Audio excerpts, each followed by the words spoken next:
उपमुख्यमंत्री अजित पवार यांच्या अपघाती निधनानंतर दोन्ही राष्ट्रवादी काँग्रेसच्या विलिनीकरणाबाबत दावे प्रतिदावे केले जात आहेत। एकीकडे सुनेत्रा पवारांनी उपमुख्यमंत्रीपदी शपथ घेत काम सुरू केले, तर दुसरीकडे रोहित पवार मात्र राजकारणावर भाष्य न करता काकांच्या आठवणीत हळवे होताना दिसतायत।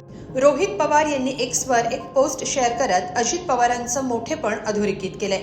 तसंच त्यांच्या जाण्यानं निर्माण झालेली पोकळी कोण आणि कशी भरून काढणार असा सवालही केलाय। काय आहे रोहित पवार यांची पोस्ट, पाहूया। राजकारणातील एखादा नेता आपल्यातून निघून जातो, पण मागे राहणाऱ्या किती जणांच्या मनावर त्याचा खोलवर परिणाम होतो, त्यांचं किती नुकसान होतं, हे गेल्या 4-5 दिवसांपासून पाहतोय।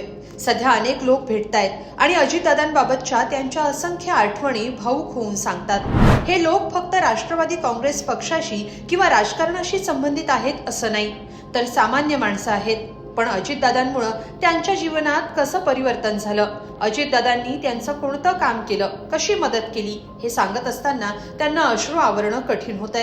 हे अनुभवत असताना अजितदादा किती मोठे होते आणि त्यांच्या जाण्यानं किती नुकसान झालंय, समाजमनावर दुःखाची किती मोठी छाया पसरली आहे हे दिसतं, असं रोहित पवार यांनी या पोस्टमध्ये म्हटलंय। रोहित पवार पुढे या पोस्टमध्ये लिहितात, म्हणतात ना की माणूस किती मोठा होता हे समजण्यासाठी आधी त्याला जगाचा निरोप घ्यावा लागतो।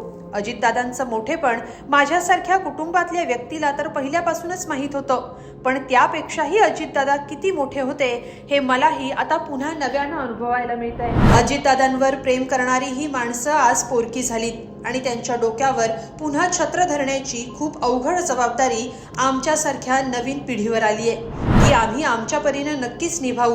पण तरीही प्रश्न उरतो की अजितदादांच्या नसण्यानं निर्माण झालेली भली मोठी पोकळी कोण आणि कशी भरून काढणार, असा हतबल सवाल रोहित पवार यांनी या पोस्टमध्ये केलाय। या पोस्टबाबत तुम्हाला काय वाटतं, कमेंटमध्ये नक्की लिहा आणि lokmat.com ला सबस्क्राईब करा। धन्यवाद।